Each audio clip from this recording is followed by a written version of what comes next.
قاتل میرا نشاں مٹانے پہ ہے بضد، میں بھی ثنا کی نوک پر اپنا سر چھوڑ جاؤں گا، اپنے ڈوبنے کی علامت کے طور پر دریاؤں میں ایک آدھ بھنور چھوڑ جاؤں گا۔ لشکر کریں گے میرے بعد میری دلیری پہ تبصرے، میں مر کے بھی زندگی کی خبر چھوڑ جاؤں گا۔ آ جا کے ابھی ضبط کا موسم نہیں گزرا، آ جا کے پہاڑوں پہ ابھی برف جمی ہے، خوابوں کے جزیروں سے ستاروں کی حدوں تک اس بزم میں سب کچھ ہے، ایک تیری کمی ہے، نمایاں ہو کے دکھلا دے انہیں حسن و جمال اپنا، بڑی مدت سے چرچے ہیں تیرے باریک بینوں میں۔ میں دعوت خطاب دے رہا ہوں مناظر اسلام متکلم احناف حضرت اقدس مولانا محمد نواز صاحب کو کہ وہ تشریف لائے اور آپ حضرات سے مخاطب ہوں۔ حضرت اقدس مولانا محمد نواز صاحب۔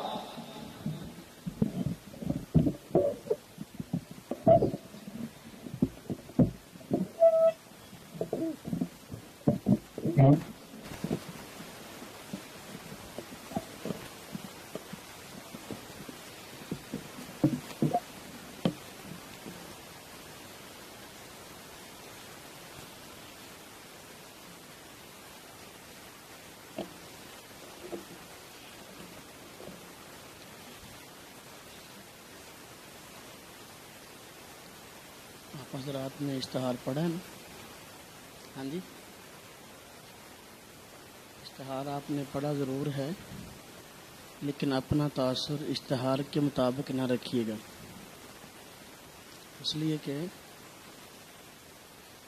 حضرت مولانا عبدالقدوس گجر صاحب ہمارے امیر ہیں اور میں ان کا کارکن ہوں، تو کارکن کا نام بڑا لکھا گیا ہے، قائد کا نام چھوٹا ہے، اس لیے چونکہ میں کارکن ہوں، یہ بات ذہن میں رکھ کے میرا بیان سنیے گا، یہ نہ آپ کہیں جاتے ہوئے کہ جی نام تو بڑا لکھا ہوا تھا لیکن بیان انہوں نے جو ہے وہ اس طرح کا نہیں کیا، تو میں کارکن ہوں، حضرت قائد ہیں، اس بات کو ذہن میں رکھ کے جو ہے پھر بیان سنیے۔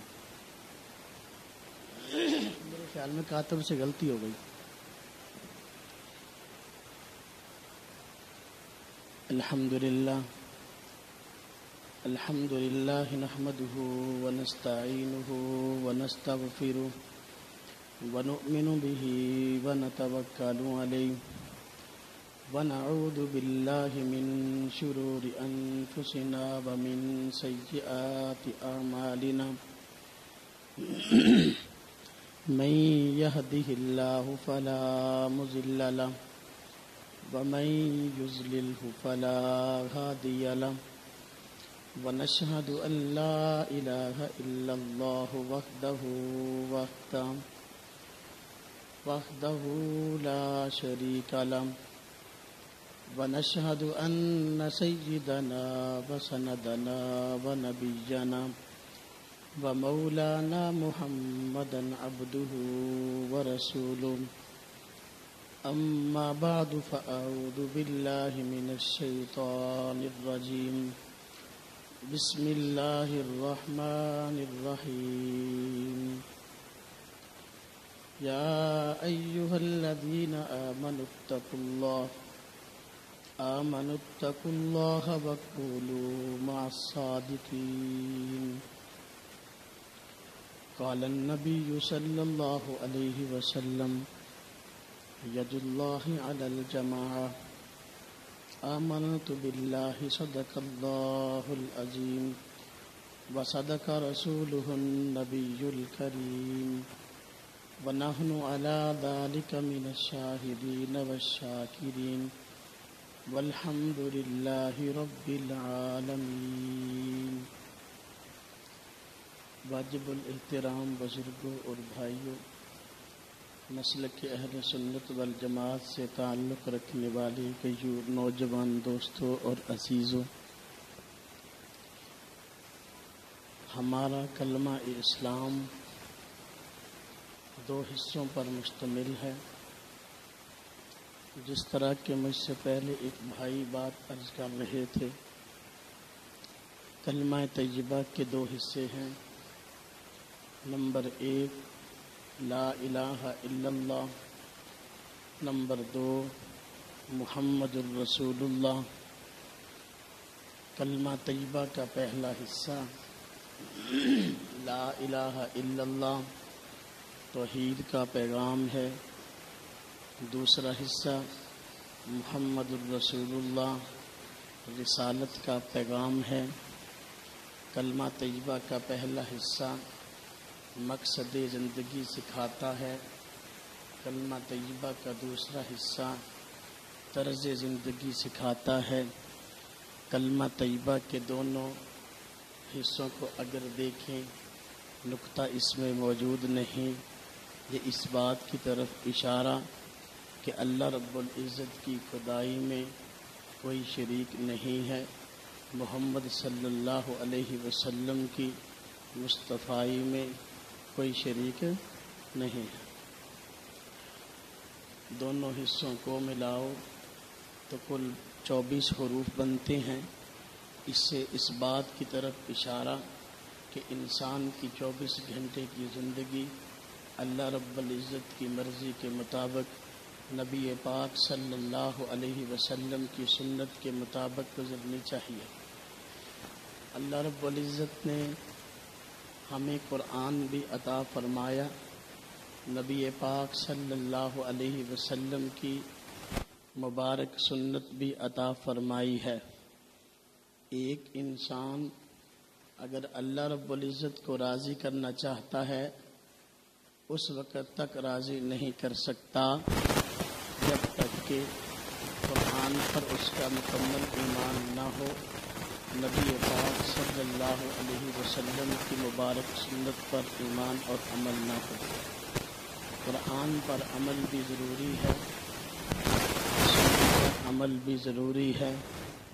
اگر قرآن کو لیا سنت کو چھوڑ دیا تب بھی گمراہی مقدر میں ہے. اگر سنت کو لیا قرآن کو چھوڑ دیا تب بھی گمراہی مقدر میں ہے. انسان ہدایت تب پا سکتا ہے جب قرآن پر بھی عمل کرے, نبی پاک صلی اللہ علیہ وسلم کی سنت پر بھی عمل کرے. ایک بات ذہن میں آتی ہے, ہم سب مسلمان جتنے بھی مسلمان کہلانے والے ہیں قرآن پر عمل کا دعویٰ بھی کرتے ہیں. نبی پاک صلی اللہ علیہ وسلم کی سنت پر عمل کا دعویٰ بھی کرتے ہیں.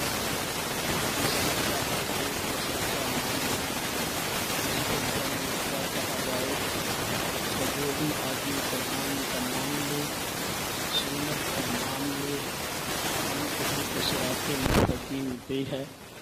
اس کے متعلق کیا کہا جائے؟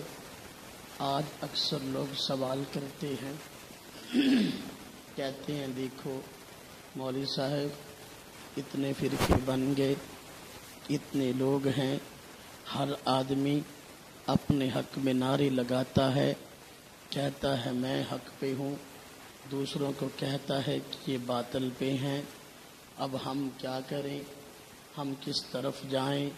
وہ بھی کہتا ہے میں قرآن کو مانتا ہوں, سنت کو مانتا ہوں, قرآن پہ عمل کرتا ہوں, سنت پہ عمل کرتا ہوں.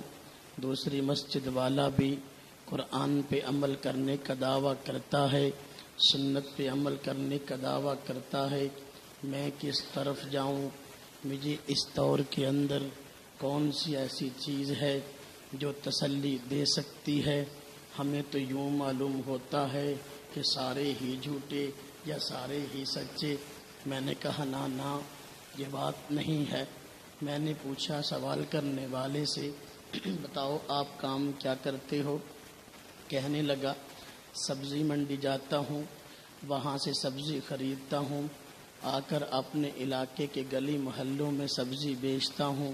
میں نے کہا اچھا آپ ہر روز سبزی منڈی جاتے ہو؟ کہنے لگا بالکل. میں نے کہا سبزی منڈی جاتے ہو, وہاں دیکھتے ہو کوئی بھی چیز جب آپ خریدنے کے لیے آگے بڑھتے ہو, مثال کے طور پر آپ آلو خریدنے گئے, ایک آدمی سے ریٹ پوچھا, آلوؤں کو دیکھا, اس نے کہا کہ میرے آلو بہترین، پوری منڈی کے اندر اس سے اچھے نہ ملیں گے، ریٹ بھی بتا دیا۔ دوسرے آدمی کے پاس گیا، اس سے ریٹ بھی پوچھا اور پوچھا کیسے ہیں، اس نے کہا بہت اچھے، پوری مارکیٹ میں ایسے نہ ملیں گے۔ تیسرے کے پاس جاتا ہے، اس سے بھی ریٹ پوچھتا ہے، اس سے تاثرات کا اظہار لیتا ہے، وہ کہتا ہے سب سے اچھے، اس سے اچھے مارکیٹ میں نہ ملیں گے۔ اب 5 کلو آلو لینے کے لیے پوری منڈی کے اندر تو پھرا، کیا کوئی آپ کو ایسا آدمی ملا جس نے کہا ہو میرے مارکیٹ میں آلو سب سے گھٹیا ہیں اور میرے ریٹ میں بھی جو ہے وہ تناسب نہیں جو مارکیٹ میں ہونا چاہیے؟ کیا تم آنکھیں بند کر کے عمل کر لیتے ہو؟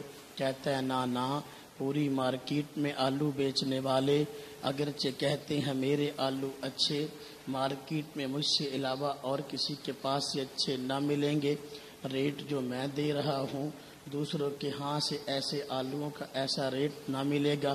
میں نے کہا پھر تو کیا کرتا ہے؟ کہتا ہے میں اپنے عقل اور دماغ کو استعمال کر کے تمام لوگوں کی بات کو سنتا ہوں، پھر میں پرکھتا اور دیکھتا ہوں، اس کے بعد میں آلوؤں کو خریدتا ہوں۔ میں نے کہا اچھا، اب تو نے فیصلہ کر لیا پوری مارکیٹ کے اندر سے اس فلاں آدمی کے آلو ٹھیک ہیں اس لیے اس سے خرید لیے، یا تو ہر روز خرید لیتا ہے؟ کیا 5 کلو آلو خریدنے کے لیے تیرے پاس اتنا وقت موجود ہے؟ پوری منڈی پھر لیتا ہے، دین کا مسئلہ معلوم کرنے کے لیے تیرے پاس اگر علم نہیں ہے تو دوسروں سے پوچھ لے، تحقیق کر لے۔ کیا اتنا وقت تیرے پاس نہیں جتنا کہ 5 کلو آلوؤں کے خریدنے کے لیے تیرے پاس وقت ہے؟ تیرے دل میں دین کی اتنی بھی قدر نہیں جتنی کہ 5 کلو آلوؤں کی ہے۔ جب تو تحقیق کر کے آلو لیتا ہے، ہر کہنے والے پہ اعتماد نہیں کرتا کہ میرے آلو اچھے ہیں، بلکہ تو تحقیق کرنے کے بعد خریدتا ہے۔ اب یہ بات دین کی ہے، جب سب کہہ رہے ہیں ہم قرآن پہ عمل کرتے ہیں، ہم سنت پہ عمل کرتے ہیں، تو کیا تو آنکھیں بند کر کے سب کو چھوڑ دے گا یا سب کو ہی سچا مان لے گا؟ یہ کیسے ہو سکتا ہے؟ اس لیے اس کے لیے بھی تجھ کو وقت نکالنا پڑے گا۔ تو تحقیق میں جا، تو ٹو میں لگ۔ اب تو تحقیق میں جائے گا، تیرے سامنے کھرا اور کھوٹا واضح ہو جائے گا۔ مجھے وہ کہنے لگا آپ مجھے کوئی ایسا حربہ بتائیے کہ میں دیکھ سکوں کہ یہ آدمی سچا ہے، یہ آدمی جھوٹا ہے، کوئی معیار اور کسوٹی دیجئے، اتنے فرقوں میں سے میں جانچ سکوں یہ فرقہ سچا ہے اور یہ فرقہ جھوٹا ہے۔ میں نے کہا ٹھیک ہے، میں آپ کو ایک کسوٹی دیتا ہوں، وہ کسوٹی یہ ہے اگرچہ دعویٰ سب کا ہے، ہم قرآن کو مانتے ہیں، ہم سنت کو مانتے ہیں، لیکن ایک کسوٹی قرآن کریم نے بیان کی ہے۔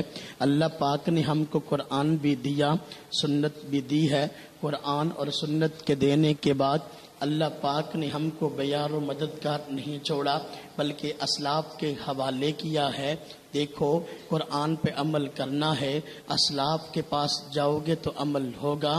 قرآن کو لینا ہے، اس کے معنی کو لینا ہے، اسلاف کے پاس جاؤ قرآن کو لینے کے لیے، معنی کو لینے کے لیے اسلاف کے پاس جاؤ، حدیث کو لینا ہے، اسلاف کے پاس جاؤ، معنی معلوم کرنا ہے، اسلاف کے پاس جاؤ۔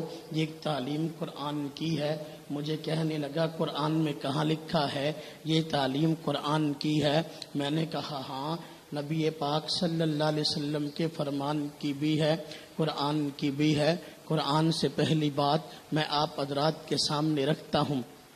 فرمایا قرآن کریم میں ہم سورہ فاتحہ ہے نماز کے اندر پڑھتے ہیں، امام اگر جماعت سے پڑھ رہے ہوں امام ہماری طرف سے پڑھتا ہے، اگر اکیلے نماز پڑھ رہے ہوں ہر ایک اپنی طرف سے پڑھتا ہے۔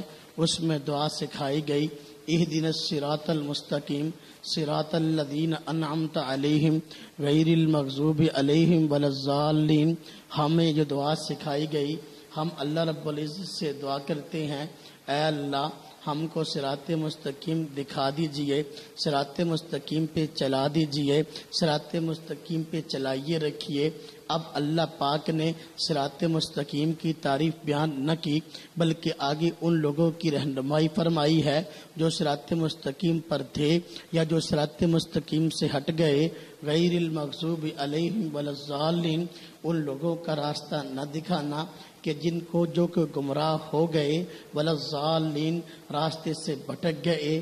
اب ان لوگوں کے راستے پہ پڑھنے کی تلقین جن پہ اللہ رب العزت کا انعام ہوا۔ انعام کن پہ ہوا؟ قرآن نے کہا انعم اللہ علیہم من النبیین والصدیقین والشہداء والصالحین۔ اللہ پاک فرماتے ہیں کہ انعام کیا میں نے نبیوں پر، صدیقین پر، شہداء پر، صالحین بزرگان دین پر۔ اب جو آدمی نماز میں پڑھتا ہے اہدنا الصراط المستقیم، یا اللہ مجھ کو، یا اللہ ہم کو صراط مستقیم دکھا دیجئے یا اس پہ چلا دیجئے یا صراط مستقیم پہ قائم رکھیے، یا اللہ یہ معنی جو ہیں۔ اب یہ آدمی نماز میں پڑھ رہا ہے اہدنا الصراط المستقیم، در حقیقت اللہ سے دعا کر رہا ہے اے اللہ مجھ کو نبیوں کے راستے پہ چلا دیجئے، صدیقین کے راستے پہ چلا دیجئے، شہداء کے راستے پہ چلا دیجئے، صالحین کے راستے پہ چلا دیجئے۔ اب نماز میں تو وہ یہ پڑھے اہدنا الصراط المستقیم صراط الذین انعمت علیہم، ان لوگوں کے پیچھے چلائیے کہ جن پہ آپ کا انعام ہوا۔ جب سلام پھیرے پھر کہے نا میں ان کو نہیں مانتا، قرآن کو مانوں گا، میں شخصیات کا قائل نہیں، میں امتی لوگوں کی باتوں کا قائل نہیں، قرآن اور سنت کو مانوں گا، امتیوں کی باتوں کو نہ مانوں گا۔ اہدنا الصراط المستقیم، اللہ سے دعا مانگی۔ اس دعا کا کیا فائدہ پھر؟ اگر دعا مانگ رہا ہے اس میں اخلاص ہی نہیں، دعا مانگ رہا ہے لیکن اس کا اس پہ عمل ہی نہیں، یہ ہے کسوٹی، یہ ہے معیار۔ جو آدمی قرآن اور سنت کو ماننے کا دعویٰ کرتا ہے، اگر اسلاف پہ اعتبار کرتا ہے، قرآن اسلاف سے لیتا ہے، اس کی تشریح بھی اسلاف سے لیتا ہے، سنت اسلاف سے لیتا ہے، اس کی تشریح بھی اسلاف سے لیتا ہے، وہ آدمی کامیاب، وہ آدمی حق پہ، وہ آدمی صراط مستقیم پہ۔ جو آدمی قرآن کو لے اسلاف سے معنی اپنا کرے، جو آدمی سنت لے اسلاف سے معنی اپنا کرے، وہ آدمی اس آیت کی روشنی میں صراط مستقیم پہ نہیں۔ میں کہتا ہوں اللہ پاک نے قرآن کریم میں دوسری جگہ ارشاد فرمایا یا ایھا الذین آمنوا اتقوا اللہ وکونوا مع الصادقین، اے ایمان والو اللہ سے ڈرو، تقوی اختیار کرو۔ یا اللہ تقوی اختیار کرنے کی صورت کیا ہے؟ کیسے ہم متقی پرہیزگار بن جائیں؟ اللہ پاک نے فرمایا وکونوا مع الصادقین، سچوں کے ساتھ ہو جاؤ۔ معلوم ہوا قرآن کو سمجھنا ہے، سنت کو سمجھنا ہے، قرآن کو لینا ہے، سنت کو لینا ہے، لیکن سچوں کے ساتھ ہو کر لینا ہے، سچوں کی صحبت نہیں چھوڑنی۔ اگر قرآن لے لیا سچوں کی صحبت چھوڑ دی، اگر سنت لے لی سچوں کی صحبت چھوڑ دی، قرآن کے اس حکم پر عمل نہ ہوا۔ اب سچے کون ہیں؟ صحابہ کرام کے سچے ہونے میں کسی کو مسلمان کو شبہ نہیں، تابعین کے سچے ہونے میں مسلمانوں کو شبہ نہیں، فقہا کے سچے ہونے میں کسی کو شبہ نہیں۔ اس لیے ہم کہتے ہیں قرآن کا حکم ہے اگر تم نے متقی پرہیزگار بننا ہے تو پھر سچوں کے ساتھ ہو جاؤ، اسلاف کے ساتھ ہو جاؤ، صحابہ کرام کا مقتدا مان لو، فقہاء کرام کا مقتدا مان لو۔ ایک آدمی مجھے کہنے لگا اللہ پاک نے فرمایا ہے اطیعوا اللہ و اطیعوا الرسول، دیکھو اللہ کی اطاعت کرو، رسول کی اطاعت کرو۔ میں نے کہا بالکل، اللہ پاک نے ہم کو یہ بھی فرمایا ہے وَأُولِي الْأَمْرِ مِنْكُمْ۔ اگلی آیت کے حصے کو پڑھو، اللہ پاک نے فرمایا اللہ کی اطاعت کرو، رسول اللہ صلی اللہ علیہ وسلم کی اطاعت کرو اور اولی الامر کی کرو۔ حضرت ابن عباس مفسر قرآن رضی اللہ تعالی عنہما فرماتے ہیں یہاں اولی الامر سے مراد فقہاء کرام ہے۔ معلوم ہوا قرآن کو بھی لینا ہے، سنت کو بھی لینا ہے، اللہ کی اطاعت بھی کرنی ہے، نبی پاک صلی اللہ علیہ وسلم کی اطاعت بھی کرنی ہے، لیکن اس اطاعت کے لیے اللہ کے نبی صلی اللہ علیہ وسلم نے، اللہ رب العزت نے ہم کو فقہائے کرام کے پاس بھیج دیا، جاؤ اگر اللہ کی اطاعت کرنی ہے اولی الامر کے پاس جاؤ، اگر نبی پاک صلی اللہ علیہ وسلم کی اطاعت کرنی ہے تو انبیاء کی احادیث کا معنی، انبیاء کی سنتوں کو صحیح معنوں میں فقہا سمجھتے ہیں، جاؤ ان سے معنی لو، اب یہ قرآن کا حکم ہے۔ میں نے اس آدمی کو کہا 3 آیتیں کافی ہیں، مجھے کہنے لگا دیکھو بھائی ہمارے پاس عقل، ہمارے پاس شعور، جب ہمیں اگر عربی آتی ہوگی تو ہم قرآن کو خود کیوں نہیں سمجھ سکتے، ہم سنت کو کیوں نہیں سمجھ سکتے، اسلاف کے پاس جانے کی ضرورت کیا ہے؟ میں نے کہا دیکھو اگر تو دیکھو قرآن کہاں اترا، کہنے لگا قرآن عرب میں اترا۔ میں نے کہا اچھا قرآن عرب میں اترا، صحابہ کرام اس قرآن کے پہلے مخاطب تھے، بتاؤ ان کو عربی آتی تھی؟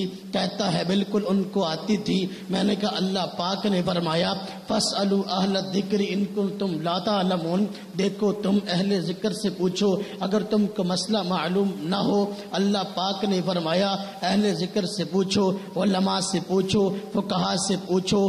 اگر تو ہر آدمی اپنی عقل کے ذریعے سے محض عربی جاننے سے معنی معلوم کر سکتا تھا، قرآن کی تہہ تک پہنچ سکتا تھا، رسول اللہ صلی اللہ علیہ وسلم کی سنتوں کی تہہ تک پہنچ سکتا تھا، یہ فرمانے کی ضرورت نہ تھی فاسألوا اہل الذکر ان کنتم لا تعلمون، پھر تو سارے ہی عربی جان سکتے تھے۔ معلوم ہوا لوگ 2 طرح کے، کچھ ایسے جو نہ جاننے والے، کچھ ایسے جو جاننے والے۔ نہ جاننے والوں کو کہا گیا کہ تم جاننے والوں کی اطاعت کرو، اس لیے کہ پھر تم قرآن پر عمل کر سکتے ہو، سنت پر عمل کر سکتے ہو۔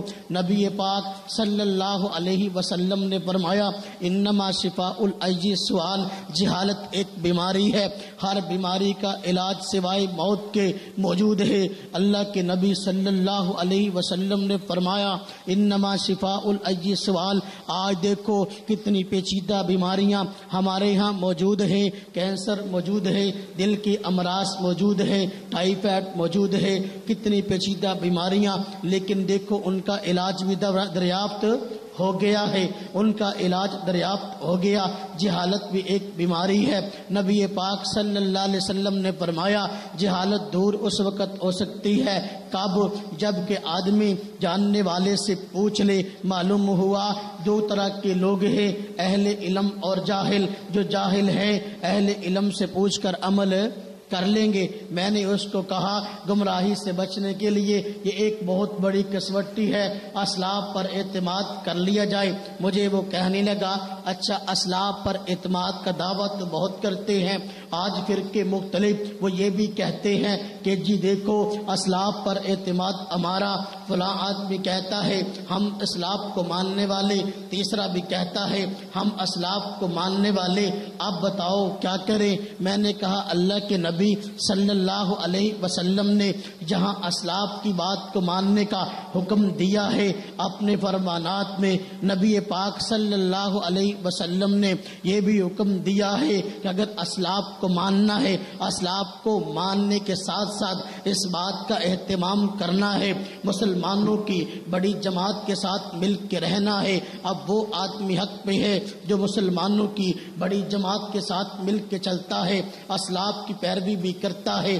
2 شرطیں قرآن و سنت پر عمل کرنے کی اور عمل کرنے کے معیاری ہونے کی، نمبر 1 اسلاف کے پیچھے چلنا، نمبر 2 اسلاف کے پیچھے چلنے کے ساتھ ساتھ بڑی جماعت کے ساتھ مل پر اس کے اعتماد کر کے اس کے شانہ بشانہ چلنا۔ آج ہم کہتے ہیں بڑی جماعت کو دیکھ لو، رائمنڈ کا اجتماع ہوا، لاکھوں کا مجمع، دیکھو 2 حصوں میں اجتماع ہوا۔ اس مرتبہ میں دعا پہ گیا، میں نے دیکھا کہ لوگ رستوں پہ پڑے ہوئے ہیں، کہیں پنڈال میں جہاں انتظام کیا گیا وہاں بیٹھنے کے لیے جگہ نہیں مل رہی، وہاں لیٹنے کے لیے جگہ نہیں مل رہی، لوگ راستوں پہ بیٹھے ہیں۔ یہ بڑی جماعت ہے، اس لیے اللہ کے نبی صلی اللہ علیہ وسلم نے فرمایا ید اللہ یداللہ علی الجماع، ایک آدمی ہے وہ اکیلا عمل کرتا ہے قرآن اور سنت پر، اس کے بارے میں اللہ کی نبی صلی اللہ علیہ وسلم نے نہیں فرمایا کہ یہ آدمی صراط مستقیم پہ قائم رہ سکتا ہے، نہ فرمایا ید اللہ علی الجماع، اللہ کی نصرت جو آتی ہے، اللہ کی مدد جو آتی ہے وہ جماعت پر آتی ہے۔ دوسری حدیث میں نبی پاک صلی اللہ علیہ وسلم نے فرمایا فَإِذَا رَأَيْتُمُ الْإِخْتِلَافَ، جب تم اختلاف کو دیکھو تو فرمایا تو اس وقت سواد اعظم کو لازم پکڑو، فعلیکم بالسواد الاعظم، جب تم اختلاف کو دیکھو، جھگڑوں کو دیکھو کہ لوگ آپس میں اختلاف کر رہے ہیں، وہ کہتا ہے میں سچا، وہ کہتا ہے میں سچا، مسلمانوں کی بڑی جماعت کو دیکھو، مسلمانوں کی بڑی جماعت کو دیکھو گے اس وقت ان کے ساتھ ہو جاؤ، جو بڑی جماعت ہوگی ان کے ساتھ چلنے والے ہوں گے وہ سچے ہوں گے، جو جماعت سے کٹ جانے والے ہوں گے وہ جھوٹے ہوں گے۔ نبی پاک صلی اللہ علیہ وسلم نے فرمایا من شذ شذ فی النار، جو آدمی جماعت سے کٹ گیا، جماعت سے کٹنے کے بعد الگ اس نے راستہ اپنا لیا، اب وہ کیا ہے؟ فرمایا وہ اکیلا ہی دوزخ میں ڈالا جائے گا۔ ہم کہتے ہیں جماعت، ہمارے جماعت کے عمراء، ہمارے امیر صاحب تشریف فرما ہے، جماعت کے ساتھ چلنا کیوں ضروری؟ جماعت کے ساتھ چلنا اس لیے ضروری ہے کہ اکیلا آدمی کبھی بھی گمراہ ہو سکتا ہے، جماعت کے ساتھ چلے گا تو دیکھو بڑوں پہ اعتماد کرے گا، گمراہی کے چانس بہت کم ہے، اس لیے جماعت کے ساتھ ملنے کا حکم ہے۔ اللہ کے نبی صلی اللہ علیہ وسلم نے فرمایا فمن ارادہ بوحت الجنہ، جو آدمی جنت میں جانے کا ارادہ کرنا چاہتا ہے اس کو کیا کرنا چاہیے؟ فرمایا فلیلزم الجماع، اس کو چاہیے کہ جماعت کے ساتھ چلے، جماعت کو لازم پکڑ لے، جماعت کو چھوڑے نہیں، اکیلا نہ ہو۔ اللہ کے نبی صلی اللہ علیہ وسلم نے اس کی وجہ آگے بیان فرمائی ہے، اس کی کیا وجہ، جماعت کو لازم کیوں پکڑنا ہے؟ فرمایا اس لیے کہ فإن الشیطان مع الواحد، اس لیے کہ ایک آدمی اگر اکیلا بیٹھ کے قرآن کو پڑھنا شروع کرے گا، حدیث کو پڑھنا شروع کرے گا، اب اس کی عقل ہی تو سب کچھ نہیں ہے، اس کے گمراہی کے چانس موجود ہیں، بڑوں کے ساتھ چلے گا، سب کے ساتھ مل کے چلے گا، گمراہی دور بھاگ جائے گی۔ فرمایا فإن الشیطان مع الواحد، فرمایا اس لیے کہ دیکھو شیطان ایک کے ساتھ ہو جاتا ہے۔ آگے دیکھو نبی پاک صلی اللہ علیہ وسلم نے فرمایا وَهُوَ مِنَ الْإِثْنَيْنِ ابعد، اور جو دو آدمی ہوتے ہیں شیطان اس سے دور بھاگ جاتا ہے۔ کہتے نہیں ہمارے یہاں وہ ایک محاورہ ہے، کہتے ہیں اکیلا ایک ہوتا ہے، جب دو مل جائیں تو ایک اور ایک 11 ہو جاتے ہیں، یہاں یہی بات ہے۔ فرمایا نبی پاک صلی اللہ علیہ وسلم نے شیطان دو سے دور بھاگتا ہے، ایک کے قریب آتا ہے، جب دو ہوں گے گمراہی کے چانس کم ہے۔ دیکھو جب دو ہیں گمراہی کے چانس کم ہے، جب ہزاروں اور لاکھوں ہوں گے گمراہی کے چانس کم ہوں گے یا نہیں؟ گمراہی کے چانس کم ہوں گے یا ظاہر بات ہے کم ہوں گے۔ اس لیے اللہ کے نبی صلی اللہ علیہ وسلم نے فرمایا جماعت کو لازم پکڑو، اس لیے قرآن کریم میں حکم دیا گیا وَمَن يُشَاقِقِ الرَّسُولَ مِن بَعْدِ مَا تَبَيَّنَ لَهُ الْهُدَىٰ وَيَتَّبِعْ غَيْرَ سَبِيلِ الْمُؤْمِنِينَ نُوَلِّهِ مَا تَوَلَّىٰ وَنُصْلِهِ جَهَنَّمَ۔ اللہ کے نبی صلی اللہ علیہ وسلم کی مخالفت اور مسلمانوں کی مخالفت کرنے والے کے لیے اس آیت کریمہ میں فرمایا دو سزائیں ہیں، مسلمانوں کے راستے کو چھوڑ کر وَيَتَّبِعْ غَيْرَ سَبِيلِ الْمُؤْمِنِينَ، مسلمانوں کے راستے کو چھوڑ کر جس راستے پہ عام مسلمان چل رہے ہیں ایک آدمی اس راستے کو چھوڑ کر الگ ہو جاتا ہے۔ فرمایا اس کے لیے دو سزائیں، ایک دنیا کے لیے ایک آخرت کے لیے۔ دنیا میں سزا یہ کہ اس کو ہدایت نصیب نہ ہوگی، نُوَلِّهِ مَا تَوَلَّىٰ، آخرت میں سزا یہ کہ یہ دوزخ میں جائے گا، وَنُصْلِهِ جَهَنَّمَ۔ اس لیے ہم کہتے ہیں مسلمانوں کے راستے پہ چلو، جس راستے پہ عام مسلمان چلتے ہیں اپنی عقل کے ذریعے سے کچھ تحقیقات کر کے کچھ باتیں ذہن میں لے کر الگ نہ چلو، اس کے نتائج مختلف ہیں۔ ایک آدمی مجھے کہنے لگا نا جی نا ہمارے پاس عقل ہے، ہم اپنی عقل سے سمجھیں گے۔ پھر مجھے کہنے لگا ایک بات مجھے اور بتاؤ، آج ہر آدمی اپنے فرقے کی بات کرتا ہے لیکن یہ بات نہیں کرتا، فرقہ بندی ختم کیسے ہو سکتی؟ ہے. میں نے کہا میں بات کرتا ہوں فرقہ بندی کیسے ختم ہو سکتی ہے اور میں آپ کو وجہ بتاتا ہوں فرقہ بندی ہوتی کیسے ہے. مجھے کہنے لگا پہلے یہ بتاؤ فرقہ بندی ہوتی کیسے ہے. میں نے کہا میں بتاتا ہوں. دنیا میں جتنے فرقے پیدا ہوئے ہیں جو فرقوں کے بانی تھے اگر ان کے حالات کو دیکھیے انہوں نے اسلاف کے راستے کو چھوڑا اپنی تحقیقات کرنی شروع کی ہے. اب کیا ہوا ایک فرقے کی 2 باتیں اچھی لگی وہ لے لی, دوسرے فرقے کی 3 باتیں اچھی لگی وہ لے لی, تیسرے فرقے کی 4 باتیں اچھی لگی وہ لے لی, چوتھے فرقے کی 5 باتیں اچھی لگی وہ لے لی. اب کیا ہوا اس آدمی نے اپنی عقل کے مطابق ہر فرقے سے اچھی باتیں جو اس کو لگی ان کو چن لیا.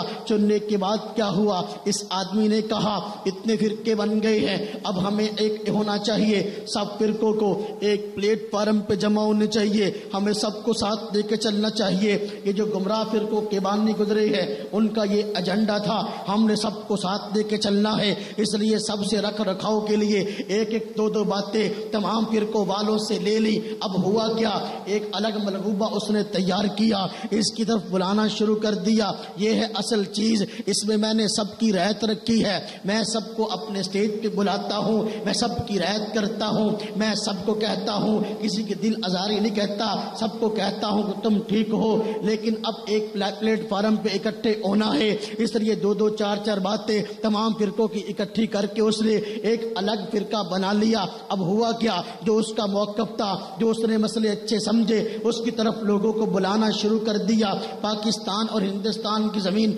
خاص طور پہ اس مسئلے میں بڑی زرخیز ہے, ہر آدمی کو ماننے والے مل جاتے ہیں. اگر کوئی گمراہ آدمی خواہ گوہر شاہی ہو, خواہ مرزا قادیانی ہو, خواہ اس کے علاوہ اور کئی گمراہ ٹولے یہاں پیدا ہوئے ہیں ان کے بانی ہو, ان کو ماننے والے مل گئے ہیں. کیوں؟ اس لیے کہ پاک و ہند کے اندر جہالت زیادہ ہے, جہاں کے لوگ بیچارے نرم دل ہیں, فوراً کسی کی بات سنتے ہیں تو اس کے پیچھے چل پڑتے ہیں. اب یوں ہوا کہ اس آدمی نے ایک ملغوبہ دین کے نام پہ تیار کیا, اس کی طرف دعوت دینا شروع کر دی. اب لوگ اس کو ماننے والے مل گئے. جب یہ دنیا سے گیا ہے, جب زندہ تھا اتحاد کا نام لیتا تھا, فرقہ واریت کو ختم کرنے کی بات کرتا تھا. جب یہ آدمی دنیا سے گیا ہے اگر پہلے 30 فرقے موجود تھے 31واں فرقہ یہ چھوڑ گیا.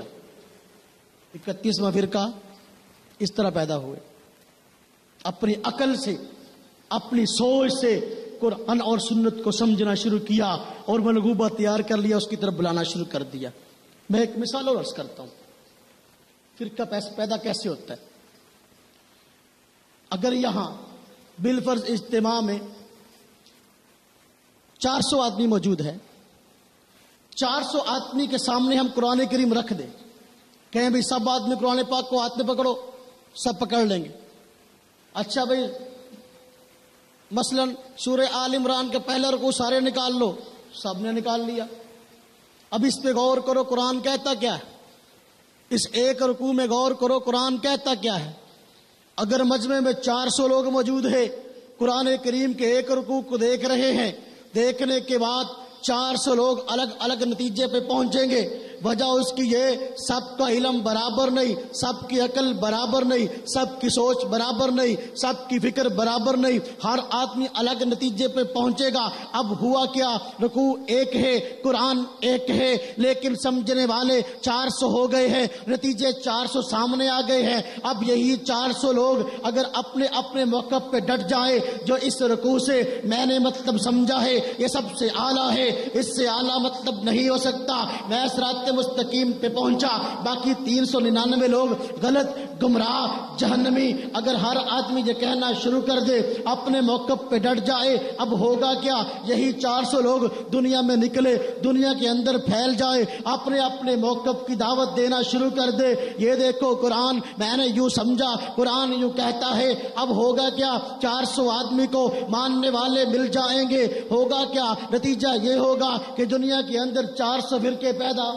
ہو جائیں گے جب ہر آدمی اپنی عقل کے مطابق قرآن کو سمجھے گا اور پھر اس پہ ڈٹ جائے گا، اس کی دعوت لوگوں کو دے گا، تو ہوگا کیا؟ ہر آدمی کو ماننے والے مل جاتے ہیں، 400 فرقے پیدا ہو جائیں گے۔ یہ فرقہ بندی کی بنیاد ہے، ہر آدمی اپنی عقل سے قرآن کو سمجھنے کا دعویٰ کرے اور قرآن کو سمجھے، سنت کو سمجھنے کا دعویٰ کرے اور سنت کو سمجھے۔ یہ فرقہ بندی کی بنیاد، جتنے فرقے پیدا ہوئے اسی بنیاد پہ پیدا ہوئے۔ میں نے اس آدمی کو بتایا جس نے یہ سوال کیا فرقے پیدا کیسے ہوتے ہیں، پھر مجھے کہنے لگا فرقے ختم کیسے ہوں گے؟ میں نے کہا ہاں، اس کا حل قرآن میں موجود ہے۔ میں نے آیات پڑھی، اللہ کے نبی صلی اللہ علیہ وسلم نے بھی فرمایا کہ دیکھو تم گمراہی سے اس وقت بچ سکتے ہو جب تم قرآن اسلاف سے لو، معنی بھی اسلاف سے لو، اگر تم سنت اسلاف سے لو اور معنی بھی اسلاف سے لو، اگر سنت اسلاف سے لو معنی بھی بزرگان دین سے لو،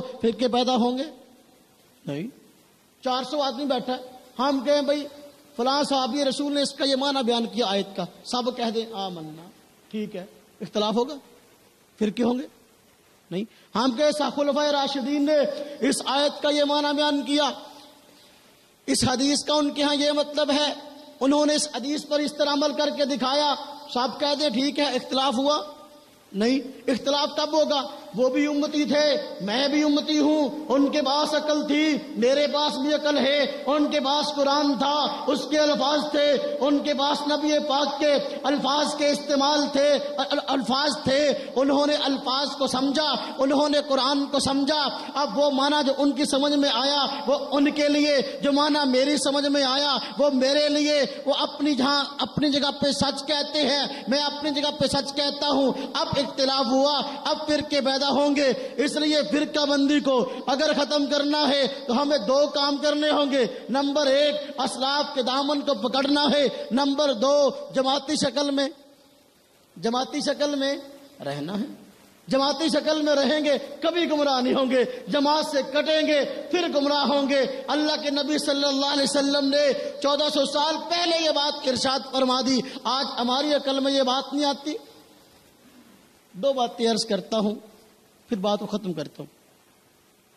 جماعت سے نماز پڑھتے ہیں، 5 وقت فرض نماز، اگر کسی آدمی کو عذر نہ ہو جماعت کے ساتھ پڑھنا واجب ہے۔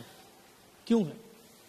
اللہ پاک نے اس کے تحت سینکڑوں حکمتیں رکھی ہیں، سب حکمتیں تو نہ میں بیان کر سکتا ہوں نہ میری عقل میں آ سکتی ہیں۔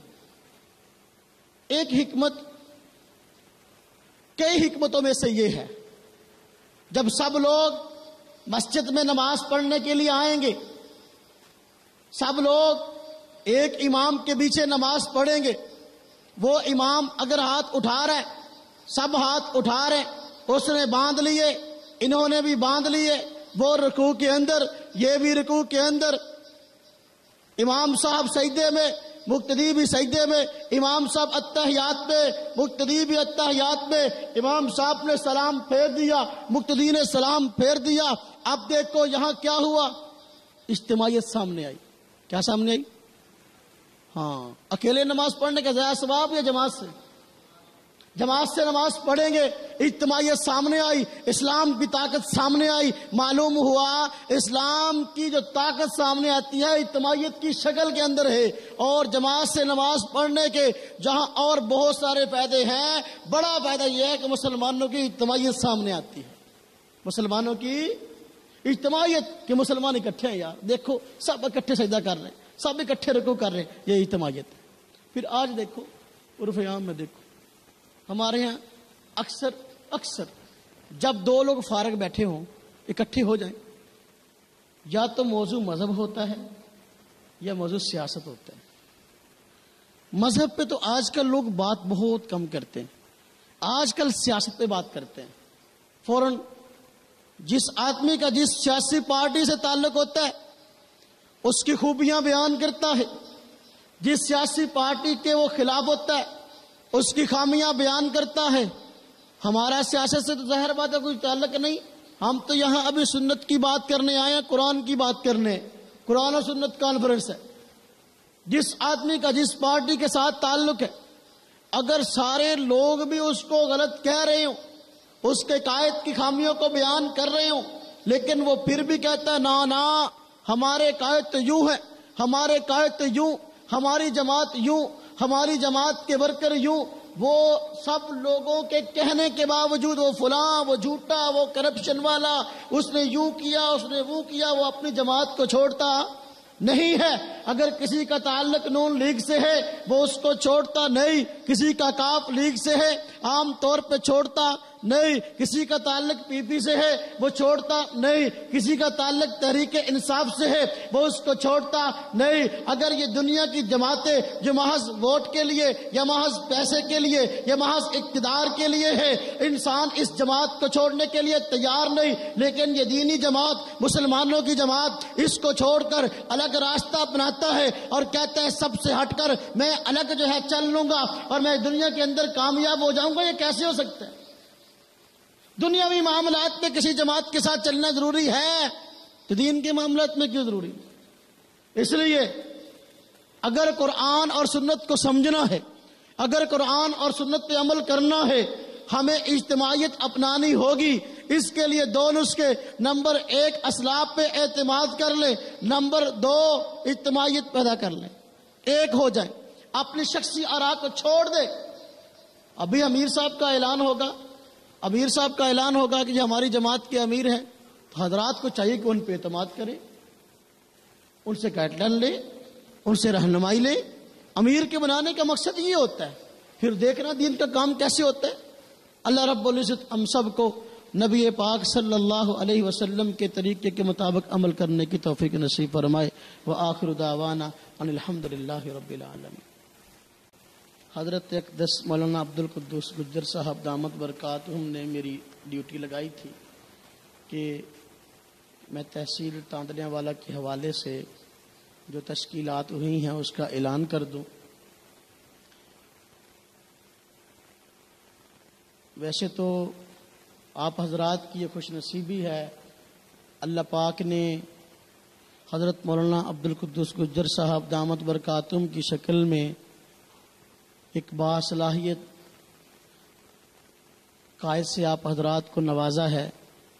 لیکن یہ پورے پنجاب کے اندر اکیلا آدمی کہاں کہاں بھاگ سکتا ہے؟ ظاہر بات ہے، یہی بات میں عرض کر رہا تھا، جتنے افراد زیادہ ہوں گے شیطان اتنا دور بھاگے گا. اس لیے ضروری ہے تحصیل سطح پر، سٹی سطح پر، ضلعی سطح پر ہم جماعت کے کام کو آگے بڑھاتے ہوئے تشکیلات کریں تاکہ ساتھی ساتھ ملیں اور ان کے علاقے کے ساتھی اس مقامی ساتھی کے ساتھ مل کر اور اعتماد کر کے کام کو آگے بڑھائیں.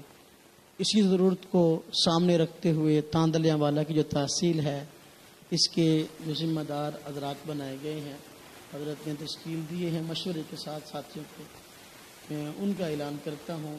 بھائی محمد شکیل مجاہد صاحب ہیں تحصیل تاندلیاں والا کا، ان کو سرپرست مقرر کیا گیا ہے. ساتھی جماعتی سطح پر کوئی معاملہ ہو، کوئی مشورہ ہو، امیر کے ساتھ بھی مشورہ کریں اور سرپرست کو بھی اعتماد ملے. قاری محمد سلیم صاحب دامت برکاتہم یہ ہیں، ان کو بھی سرپرست مقرر کیا گیا ہے تحصیل تاندلیاں والا کا. دونوں حضرات سرپرست ہیں. حضرت مولانا عمران فاروقی صاحب دامت برکاتہم تحصیل تاندلیاں والے کے امیر ہیں عالمی اتحاد. کوئی مشورہ ہو، کوئی بات ہو، جماعتی سلسلے میں، عقائد کے سلسلے میں کوئی پریشانی ہو، آپ حضرت مولانا عمران فاروقی صاحب سے رابطہ کریں گے. انشاءاللہ تعالی میں امید کرتا ہوں آپ حضرات کو مایوسی نہیں ہوگی.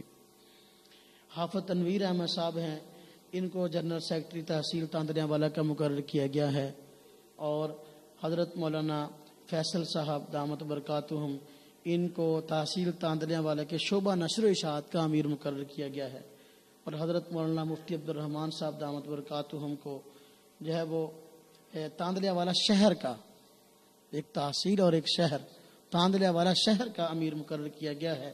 تاندلیاں والا شہر کے جو معاملات ہیں حضرت مولانا مفتی عبدالرحمن صاحب دامت برکاتہم نپٹائیں گے. آپ حضرات اپنا دل بڑا رکھیں. الحمدللہ علی ذالک. آپ حضرات کو عقائد کے معاملے میں، مسائل کے معاملے میں پریشان ہونے کی ضرورت نہیں. آپ کو پریشانی ہو، تشکیل ہوئی ہے، حضرات سے رابطہ کریں. انشاءاللہ کسی قسم کی پریشانی ایسی نہ ہوگی جو آپ حضرات کی دور نہ کی جائے. دیکھیں، نماز اور روزہ یہ سارے معاملات ساتھ چلتے ہیں. نماز تب قبول ہے جب عقائد ٹھیک ہوں گے، روزہ تب قبول ہے جب عقائد ٹھیک ہوں گے، حج تب قبول ہے جب عقائد ٹھیک ہوں گے. ہم نے 2 کام کرنے ہیں. نمبر 1، اس پلیٹ فارم پر ہماری عقائد کی محنت ہے. اس پلیٹ فارم پر ہم نے 2 کام کرنے. نمبر 1، سب سے پہلے تو ہم نے اپنے عقائد اور نظریات کو سیکھنا ہے. ہمیں دوسرے حضرات سے غرض نہیں ہے، اپنی بات کرتے ہیں. اپنے عقائد اور نظریات، اہل سنت والجماعت علماء دیوبند کے عقائد اور نظریات کیا ہیں اور ان کے دلائل کیا ہیں، وہ سیکھنے ہیں. نمبر 2 کہ ہمیں اگر مسئلہ سمجھ میں آ گیا ہے تو پھر ہم نے آگے اس کی دعوت دینی ہے. نبی پاک صلی اللہ علیہ وسلم نے صحابہ کرام کو فرمایا تھا نا، بلغوا انی ولو آیا. ایک بھی بات دین کی ہے اس کو آگے پہنچاؤ. لیکن پہنچانے سے پہلے بہت سارے ساتھی ابھی پوری بات سمجھتے نہیں خود، اور دوسروں کو پہنچانے کی فکر کرتے ہیں. پہنچانے کی بھی آداب ہے. امیر صاحب کو اعتماد میں لے اور اعتماد میں رہ کر مشورے سے آگے دعوت دینی کیسے ہے. دعوت کے مستقل اصول ہیں. ایک سیکھنے کے آداب ہیں اور دوسرے دعوت کے اصول ہیں. 2 کام ہم نے کرنے. نمبر 1، خود عقائد اور نظریات سیکھنے ہیں. دوسرے یہ کہ ان عقائد اور نظریات کی ساتھیوں کو دعوت دینی ہے. ہمارے عقائد اور نظریات چھپے ہوئے نہیں ہیں، چھپے ہوئے ہیں. اور ہمارے عقائد اور نظریات وہ ہیں جو ہماری عقائد کی کتابوں میں موجود ہیں. اگر کوئی مسئلہ، کوئی بات آپ حضرات کو کوئی ساتھی دکھائے وہ ہماری عقائد کی کتابوں میں نہیں ہے، وہ ہمارا عقیدہ نہیں ہوگا. انشاءاللہ یہ باتیں ترتیب سے چلتی رہیں گی. اللہ رب العزت ہم سب کو جو کچھ کہا سنا گیا عمل کرنے کی توفیق نصیب فرمائے. اور جن علماء کرام اور ساتھیوں کی تشکیلات ہوئی ہیں، اللہ رب العزت ان حضرات سے اپنے شان کام لے اور آپ حضرات کو ان پر اعتماد کر کے جو ہے وہ عقائد اور مسائل اہل سنت والجماعت کے جو ہیں ان کو سمجھنے کی اور ان پر عمل کرنے کی اور آگے ان کی دعوت کی توفیق نصیب فرمائے. وآخر دعوانا ان الحمد للہ رب العالمین. الحمد للہ رب العالمین والعاقبۃ للمتقین والصلاۃ والسلام علی سید الرسل وخاتم الانبیاء والمرسلین. ربنا آتنا فی الدنیا حسنہ وفی الآخرۃ حسنہ وقنا عذاب النار وقنا عذاب القبر وقنا عذاب الحشر وقنا عذاب المیزان. یا اللہ ہم سب کے گناہوں کو معاف فرمائیے.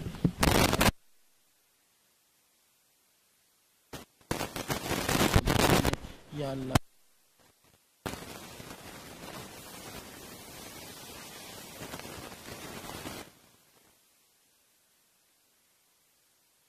اطاعت کے مطابق نبی پاک صلی اللہ علیہ وسلم کی سنت کے مطابق عمل کرنا. یا اللہ دین اسلام کو کنٹرول فرمائیے. یا اللہ یہ دین کی سب ہوئے ہے ختم ہونے والا فرمائیے. جو کچھ کہا سنا گیا اکابر حضرات علماء کرام نے بیان فرمائے ہیں. یا اللہ سب کو یا اللہ جو کچھ کہا سنا گیا اس پہ عمل کی توفیق نصیب فرمائیے. کمی اور کوتاہی کو معاف فرمائیے. یا اللہ ہمارے اس مرکز کو آباد فرمائیے. یا اللہ اس کو آباد کرنے والوں کے گھروں کو آباد فرمائیے. یا اللہ اس کے تمام منصوبہ جات کو پایا تکمیل تک پہنچائیے. اس کی تمام ضروریات و خزانہ غیب سے پورا فرمائیے. جن ساتھیوں نے اس پروگرام کے لیے تعاون کیا، بھاگ دوڑ کی کوشش کی، دعائیں کی، اچھے مشورے دیے، یا اللہ جن ہمارے مقدس علماء کرام کی تشکیلات ہوئی ہیں، یا اللہ سب کو اپنی شان اجر عظیم نصیب فرمائیے. حضرت مولانا عبدالقدوس گجر صاحب ہمارے امیر ہیں، یا اللہ ان کی زندگی میں برکت عطا فرمائیے. یا اللہ ان کی حفاظت فرمائیے. یا اللہ ان کے یا اللہ لواحقین اور دوستوں کی ادارے کی یا اللہ حفاظت فرمائیے. ربنا تقبل منا انک انت السمیع العلیم وتب علینا انک انت التواب الرحیم. صلی اللہ تعالی علی خیر خلقہ محمد وعلی آلہ واصحابہ اجمعین برحمتک یا ارحم